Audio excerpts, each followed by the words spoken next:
Time for, I guess, part 2 of What's in My Pocket, the story of the person that never exchanges money.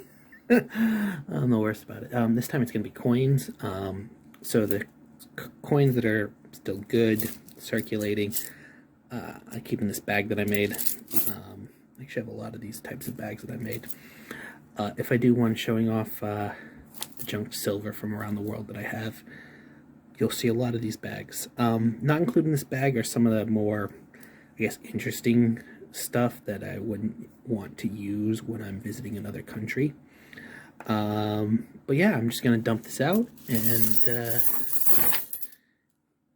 I'm going to organize it by country, and we'll be back. Right, so now everything's broken up into stacks by country. Yeah, I'll start with the close ones. Alright, so here we have Thailand. So actually you can see one of the temples there. I went to Thailand once. It was a fun trip. Oh, there's the old king. So this is the former king. He was still alive, but he was quite old and honestly quite sick by the time when I visited Thailand that one time. If you've been to Thailand, well, yeah, there's the lady boys and all that. That's the go-to joke. There's also tons and tons and tons and tons of temples. Also went to a Muay Thai match in Chiang Mai. That was a lot of fun. But yeah, all the same here. Yeah. No, pretty classical looking currency. They're kind of fun. So yeah, I think that time I remembered to change all my banknotes, I think. Alright, so there's Thailand. I have much to say about them. Some will have more comments than others. Alright, Macau. There's the one. Once again, we got the lighthouse there. Yep. Macau, 1998. So one of the things with Macau is they don't actually make new coinage very often. So stuff that was from the period where it was a colony, and the new stuff, well, it looks the same. Oh, here's a partial one.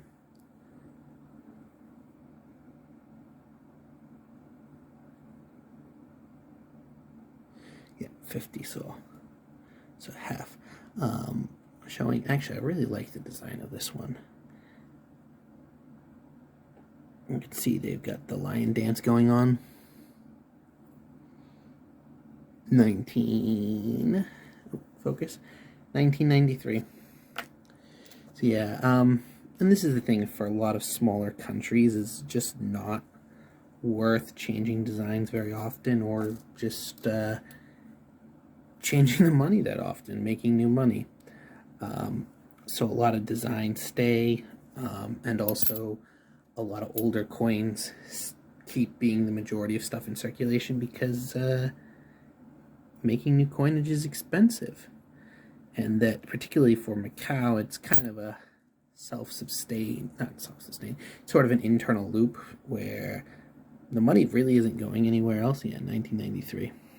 So this would have been back when Macau was still a colony of Portugal. What else we got here? Oh, might as well do the neighbor, Hong Kong. So this is 10 cents, 1998.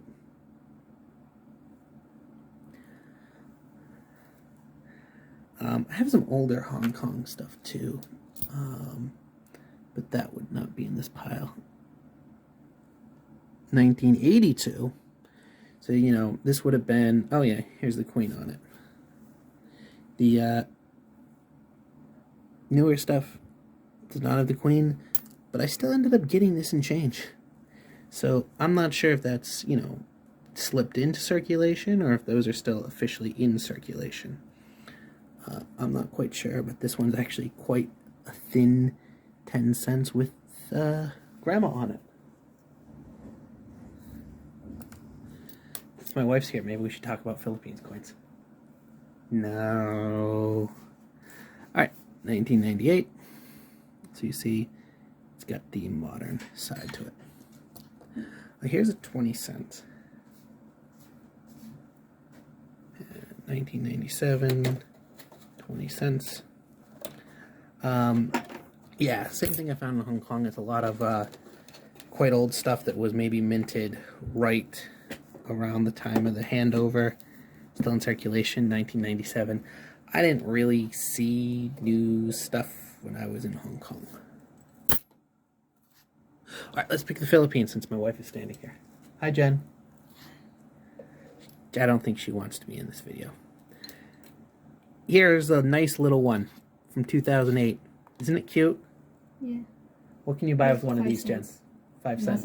Nothing. Nothing. Isn't this as small as it gets? Yeah. So it's kind of like the US penny. You can't really, or the 1 yen, or the 1 Taiwan dollar. You can't really, it's change. Here's a 25 centimo since 2004. This is actually the older design, so you kind of see that there's two sort of design styles going on. This is the older one, but it's still in circulation. Here, can I focus? You see you got the sun over the mountains and the waves. When they're in good condition, they're very pretty. This is not one of those examples, though. 25 cents. Yeah, the old design. Alright, now we get to the one. So this is the one. This is the newer style. It's got the flowers. Yeah. Jen, what can you buy with a one? A lot. Look, give an example for the video. Like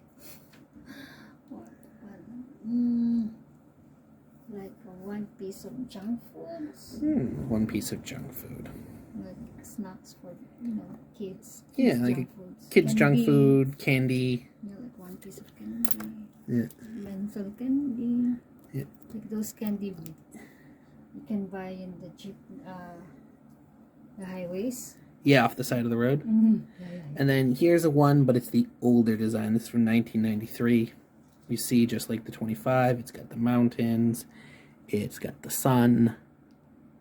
Kind of looks a little bit like the flag when you turn on this. Well, I guess you turn it on this side. You got the triangle there. Oh, my camera doesn't want to focus. Getting the focus on coins is always hard.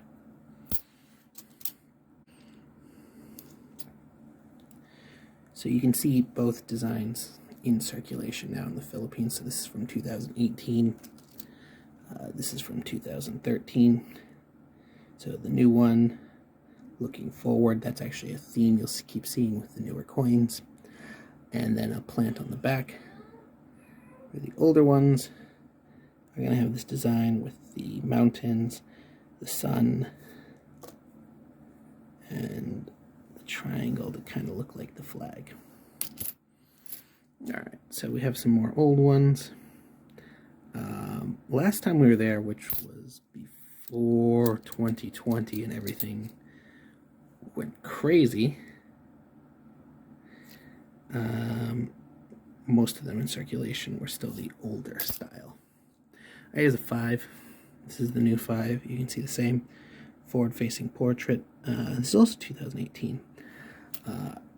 The denomination off to the side. Flip it around, and same thing. You notice you have a plant. Helpful if I turn that right side up. So you have a plant. I actually really like the new design. Alright, another one of the new 5s. I think the faces are really striking on them. Yep. And then we have an old 5. 1998. This one is in really rough shape. Yeah. Not much more to say about that. But you see, upside down. Same thing. Same back design. Just in rough shape. Alright, let's do Iceland next. It's the only coin I have from Iceland. I'm not quite sure why I have this. I think, oh yeah, that's right. I bought like, just for fun, one of those bags of coins that was just by weight. Most of them were pre-Euros, but there were a few in there that were not. And if they were still good, they weren't demonetized, I just pulled them out. So this is one of them. This is for Iceland. The Iceland Krona is a really interesting currency. Iceland is not, it's not the smallest, but it's one of the smallest countries by population that manages its own currency. I know there's someone smaller, but it's escaping me right now. So here, these are the 4 guardians of Iceland. I don't remember their names. There's an eagle, a horse, a bull, and a giant. So one of these 4 pretty much shows up on all of the Icelandic money, or all 4. It's 10 kroner. It's got fish on it. That makes sense. Iceland does lots of fishing. If I recall correctly, these coins are actually produced in the UK for the Icelandic government. That's actually not that uncommon. There's a few countries that subcontract out to either private companies, private mints, or national mints. The Icelandic krona itself is actually not that valuable. So it's really only used for small transactions, and I guess basically any big anything big, they're going to end up using electronic or banking payment of some type. A lot of times the purchasing power of your currency ends up encouraging or discouraging behavior. If it's going to take you a wheelbarrow of cash to pay for, a large item, you're much more likely to use some type of electronic payment or bank payment. All right. Here's the UK. I just have a bunch of UK pennies. Yeah, here's the more modern design. There's Grandma. This year marks 70 years of Grandma being in power. So there's a special 50 pence coming out, which is kind of cool. I kind of would like to get one. This is just like the normal stuff here. Anything that's kind of special, I have in a totally different box and isn't kicking around in a bag. Yeah, 2011. Oh, here's the old design. 1999. So instead we've got the gate that looks like a crown. I never actually was quite sure what that was. Let's see, old design.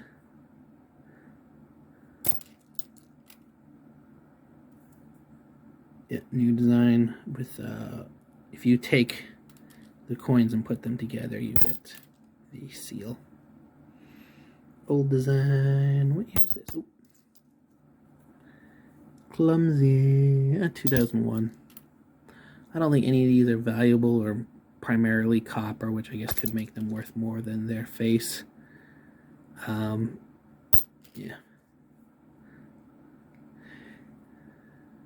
2005. Yep, there's the UK.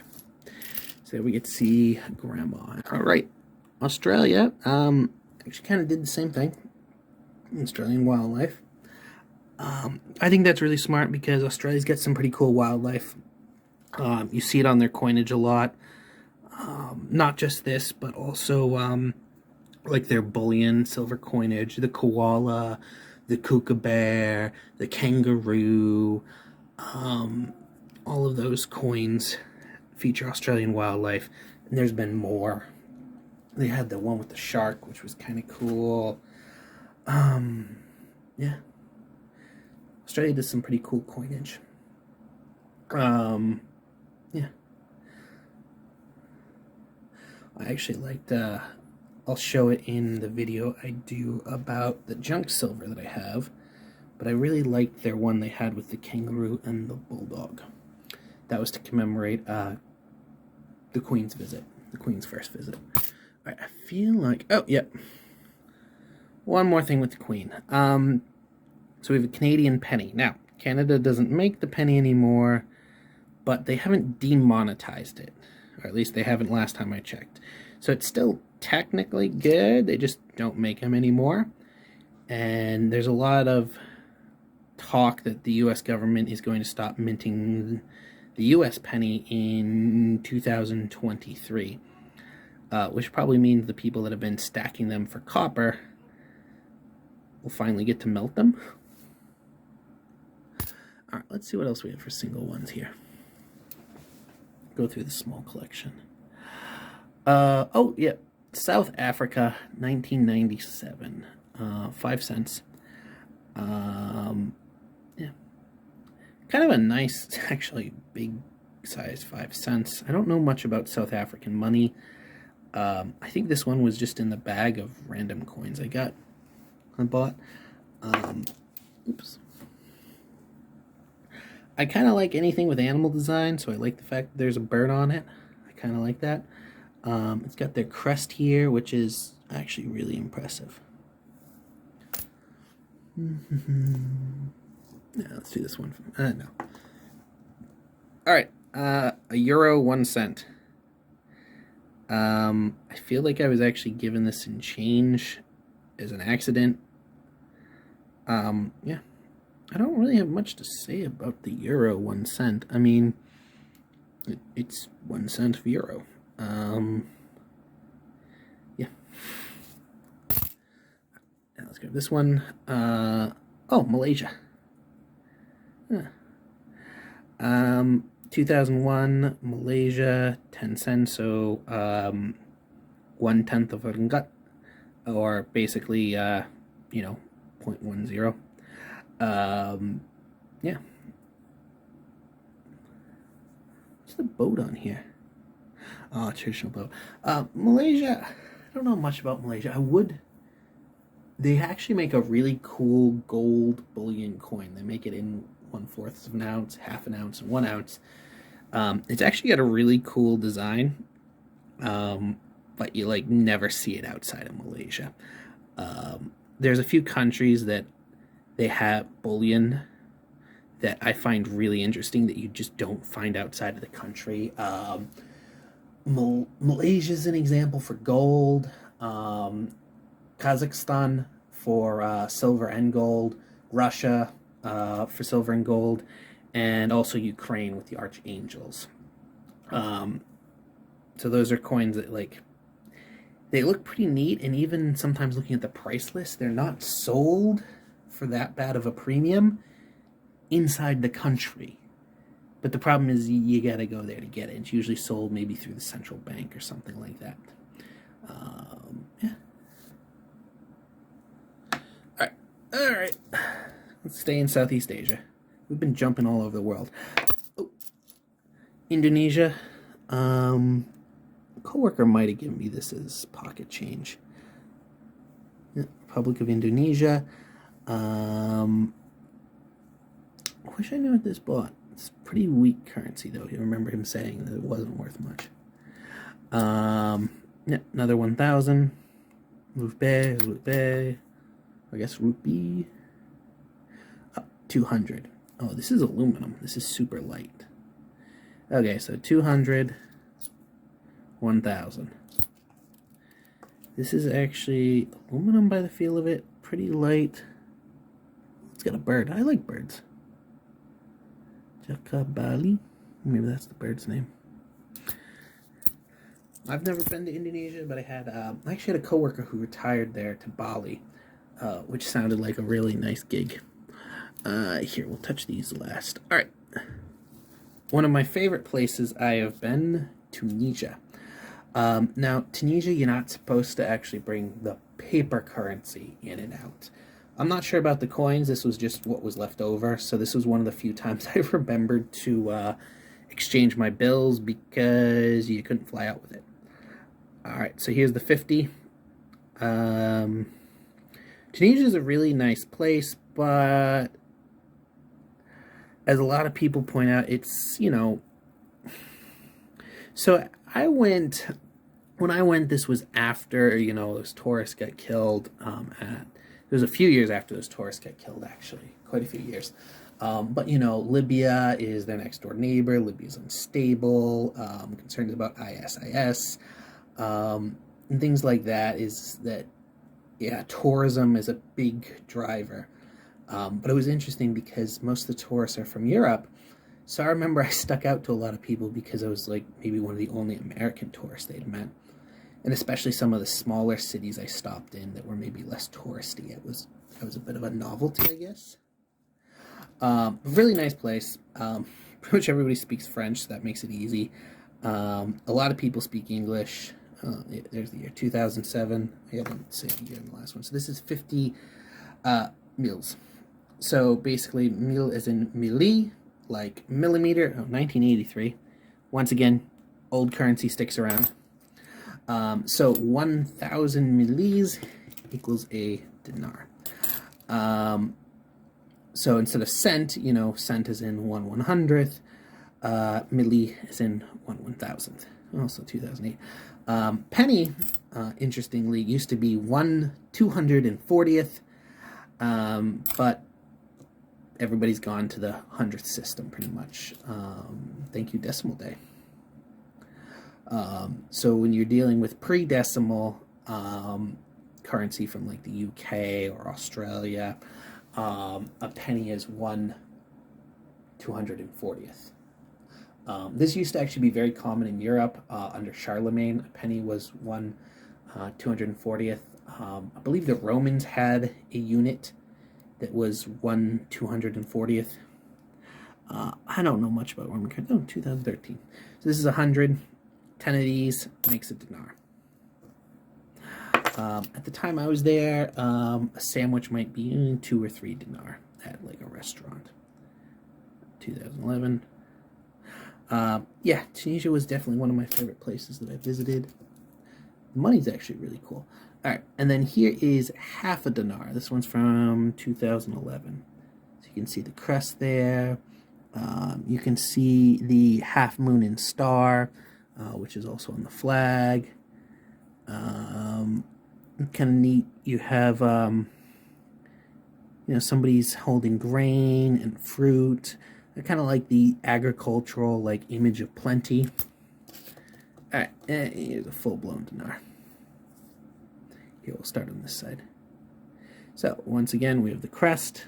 You got the ship. You got different things there. Oh, I'm running low on battery. I might have to make a break. So, oh, here's the country.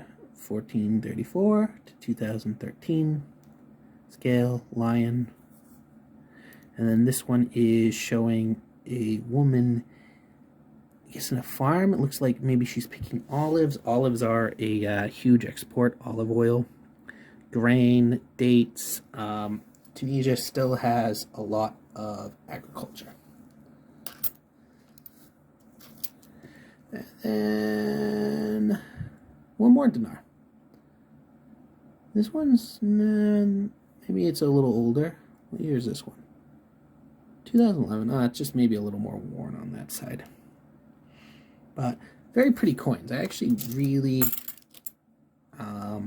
like their mils.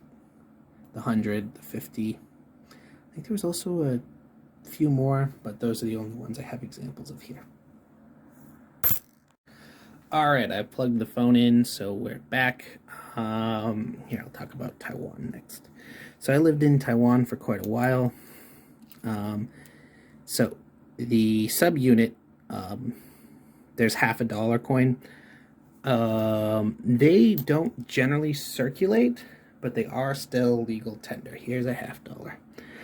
I actually have quite a few of the commemoratives too. So there's the half of what's the new dollar. Sometimes it's called the old dollar. This was the first dollar put in place by the ROC government after taking over Taiwan. It was separate from the other currencies, but like the dollar on the mainland for the ROC government, it experienced massive inflation, so they ended up basically ended up issuing a new currency. Actually, interesting point, Iceland did exactly the same thing. In fact, Iceland's gotten rid of all of the subunits at this point. All right, so yeah, there's a half dollar. Here's a dollar. All right, we got the old boss, Chiang Kai-shek. In the back, you can just see one. None of these. Design has pretty much stayed the same for quite a while now. If you go back, it was a bigger coin. Don't think I have an example of that near me. Pretty simple coin. There's not really much you can buy with one of these. These are change that you get back. Generally, when I lived in Taiwan, I had these big tea canisters that contained tea that I drank, and I just would drop the ones in the canister, and then eventually when it got full, I'd take it to the bank and cash it in. Most of these are change I got on my trip leaving Taiwan. Yep.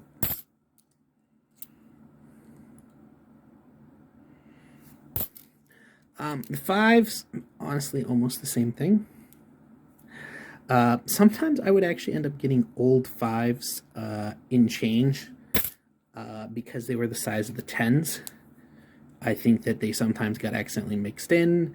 I also think there was one clerk at the local 7-Eleven that knew he could dump those on me and I wouldn't complain because joke's on you, I like that stuff. Here's another five.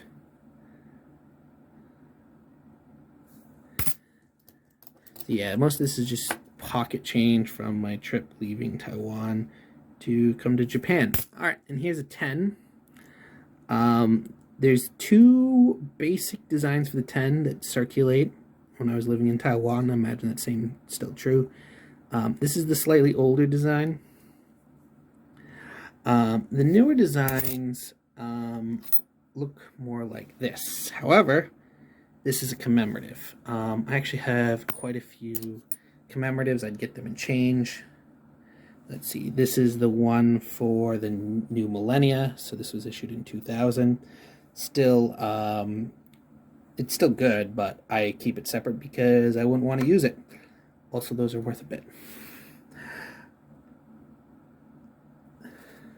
Commemorating historical figures. For a while, Taiwan issued quite a few commemoratives, but then for the 10s, they were circulating commemoratives. I like them, but they stopped. This is the one for the new monetary system, 1949, 1999. So this is when they got rid of the old Taiwan dollar and started the new Taiwan dollar. Where's the other one?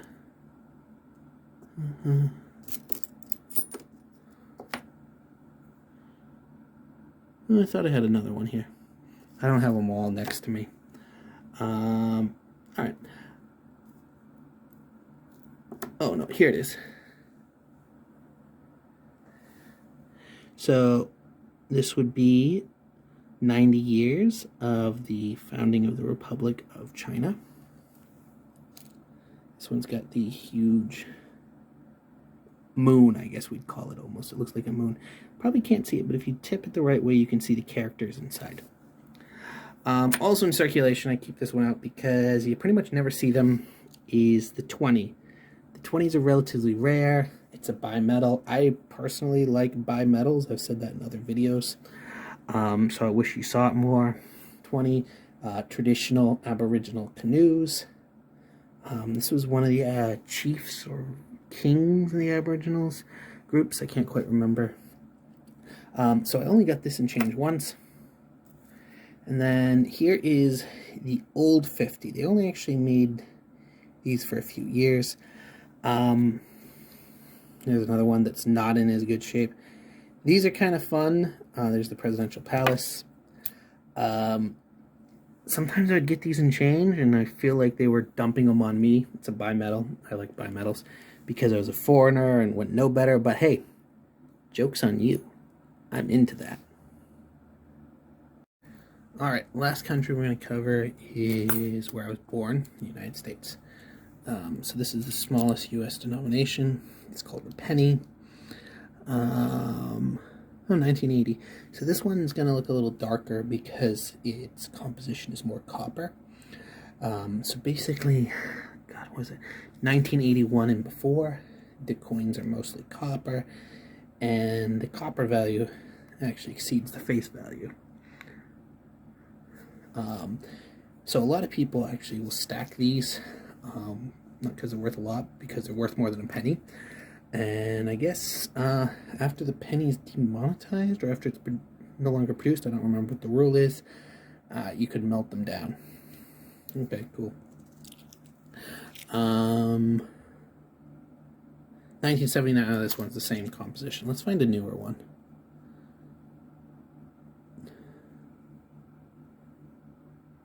$1982. I can't remember. I think 82, some of them are copper, some of them are not. That one's composition almost looks like copper. I think the copper ones are heavier. Oh, here we go, 2000. So this is a newer one. It actually has less copper. And that was done to make production of them cheaper. So basically it costs more to make a penny than a penny is worth. So I guess we would call that negative seigniorage. Seigniorage is the money you make from making the money. 1989, so this is the new design. They still can end up kind of similar, but like not exactly. 1966. Pennies actually stay in circulation in the United States for a long time. So this is the design I grew up with. Lincoln on one side, Lincoln Memorial on the other. I think I have a newer one. 1992. Sometimes you run into old pennies. People like searching. Here it is. So this is the newer design with a shield. Yeah. P. So that would be Philadelphia. So actually, I didn't grow up with this design. I didn't actually see this design until I was visiting the U.S. one time. Yeah, 79. So I guess that's copper. I should maybe separate out the coppers. But that one's cool. It's some cool toning. 87. Well, yeah, look at the colors on this. But yeah, the penny is just, yeah. 82. I'm pretty sure 82 is not copper. I think that's the first year they weren't copper. Maybe some of them were. Look at that. This one's not, got run over or something at some point. Alright, yeah, I guess I'll put the older copper ones off to the side. Alright, next up in size is the nickel. So this is worth 5 cents. Doesn't actually contain very much nickel. The coin itself is a replacement for the half dime. The problem with the half dime is that, well, it was kind of small, and also the nickel lobby. The lobby of, companies and mines producing nickel lobbied for a nickel coin to be made. So that's how we get the nickel and where its name comes from. Even though I don't think it actually contains very much nickel anymore. But traditionally, way back when, oh yeah. And then this is the other 2005. Yeah, so this was the design that they came out with for, it was something, Lewis and Clark, that's right. So this is the commemorative for Lewis and Clark. I don't really know. I'm not going to put this off to the right with the Taiwanese commemoratives and stuff, because I don't know, this feels so common to me, but maybe that's just because I was living in the US when it came out. Alright, good. Here's another old one. Not really that old. What year is this? 84, not old. Alright, oh yes, and then they changed the face. This happened when I was living in Taiwan, so I didn't actually see these until I was visiting home. So instead of facing to the side, profile, he's now facing kind of 3/4 onward. You notice it's kind of similar to what they did in the Philippines. Might just be a trend. Might just kind of be a global design trend, because I've seen a lot more designs where it's like that. Not totally staring at you, but kind of looking at you and not in profile. Same there. Alright, back to the older design. Well, it's not really that old. Well, it's had the same design for so long. So So you even pick up nickels from, you know, the 40s and 30s, and they've got the same design. 89. I think back home I have a 32 that's kind of interesting. Here's this. 74. During World War II at one point, they actually made nickels out of 35% silver. So some people purposefully look and stack those. They call them war nickels. Basically, during World War II, so many resources were being used that some coins ended up being switched what they were made out of. The steel penny being an example. They started making pennies out of steel. And in this case, they needed the nickel for the war effort in 1978, so they went with silver because I guess that was less important. Alright, getting to the dimes. The dime is 10 cents. Now, you notice the dime is worth 10, the nickel is worth 5, but the dime is smaller. The reason for that is 1964 and earlier, U.S. coinage was silver. So the dime, the quarter, the half dollar, the dollar were silver, and they were proportional to each other. So a quarter was 2.5 times the weight of a dime. A half dollar was double the weight of a quarter, approximately. And so for that reason, the dime was quite small. They actually made a half dime, which would be, you know, 1/20th of the weight of a silver dollar at the time, but it was also tiny. Let's see, 1996. So some people will go through their coins in 2005 and look for dimes or quarters or half dollars from 1964 or before, because they're made out of silver, 90% silver. 2000. So we're not going to find it here. I think I've checked these all. 2017. Dime is kind of where you start to get a coin that's useful in the United States. Well, actually, let me correct that. I'm saying all of that because last time I was in the United States was before all the inflation they're having now. So I imagine a dime is actually pretty worthless now too. But like when I was a teenager or in uni, the penny was pretty worthless. The nickel didn't do much, but the dime was actually like worth using. Although I imagine inflation has kind of changed that. All right, and then the quarter. So a quarter of a dollar, 1/4. We got George Washington on here. The quarter has been 1967. Well, if you're only just a few years older. I love the design with the eagle on the back. The quarter with the eagle has always been one of my favorites. The quarter has also been a ripe area in the United States for circulating commemoratives. Most of the circulating commemoratives, like this one, have been quarters. So they did the 50 states, and then they did the national parks, and then they did innovations, and I don't even know what's next. But I remember when I was a kid, they started this, and they started going in order for each state, making a state quarter. And I think it was 3 a year or 4 a year. Massachusetts, this is where I grew up. Yeah. When's this one? Oh, this is a Park 1. Bombay Hook. Never been there. Looks like it's in the south. So after it was so successful, is the thing is that people were making the coins, they were getting the seigniorage, then people were taking them out of circulation, which was really good and actually made the government a ton of money. Then they made proofs, they made silver proofs, all of which, they made money off of. Here's one for Indiana. That's where my great aunt was a professor. In Indiana, lots of racing. Here's the classic design. 1964. Huh. Guess I should keep that. Yeah, 67. Most of your quarters you're going to see in circulation are not silver because people pull them out.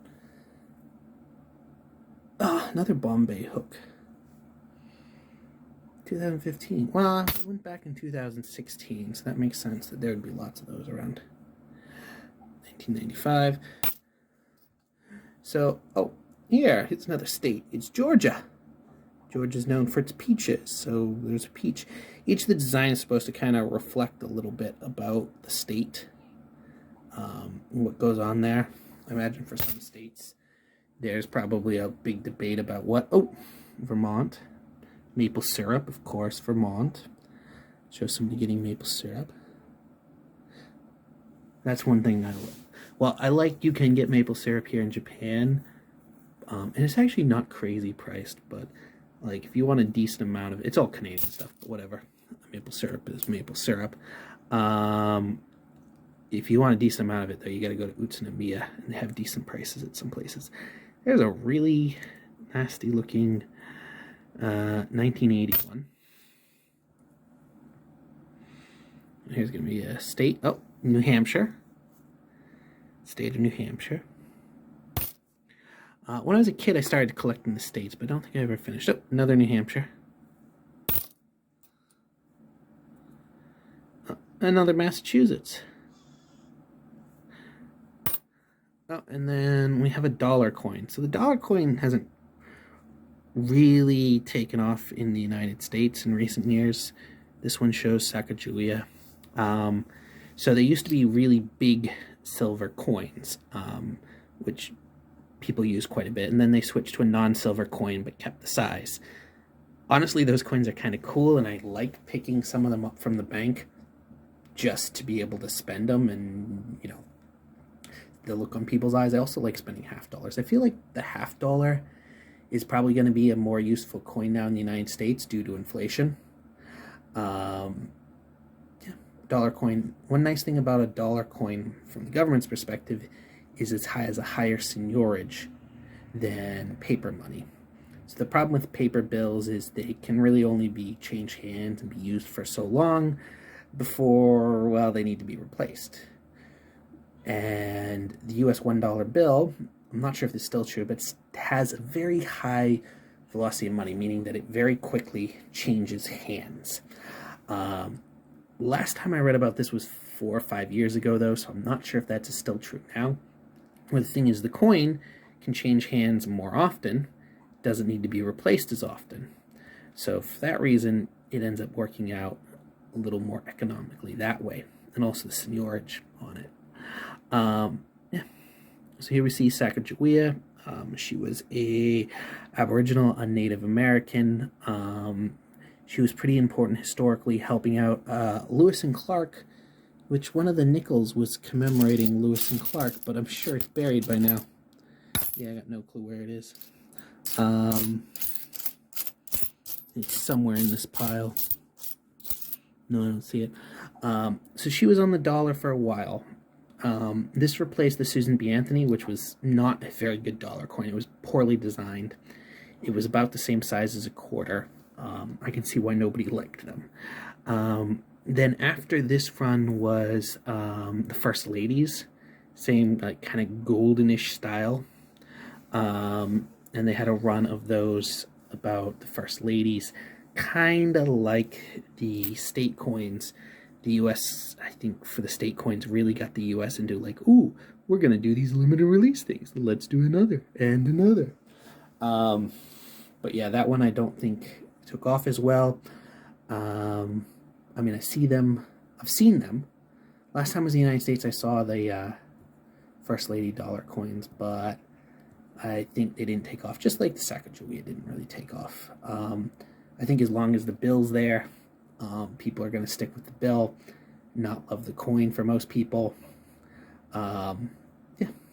So it's a bit of an odd change, I guess. Yeah. All right. I hope you enjoyed this video. I hope you found it interesting, or at least entertaining. So if you've made it this far, please hit the like button. Comment on what are some of your favorite circulating coins. If you haven't subscribed, please subscribe. I'm trying to hit 100 subscribers. And probably my next coin video will be looking at some of the different world junk silver I have. I got, 90% stuff, 80% stuff, 70?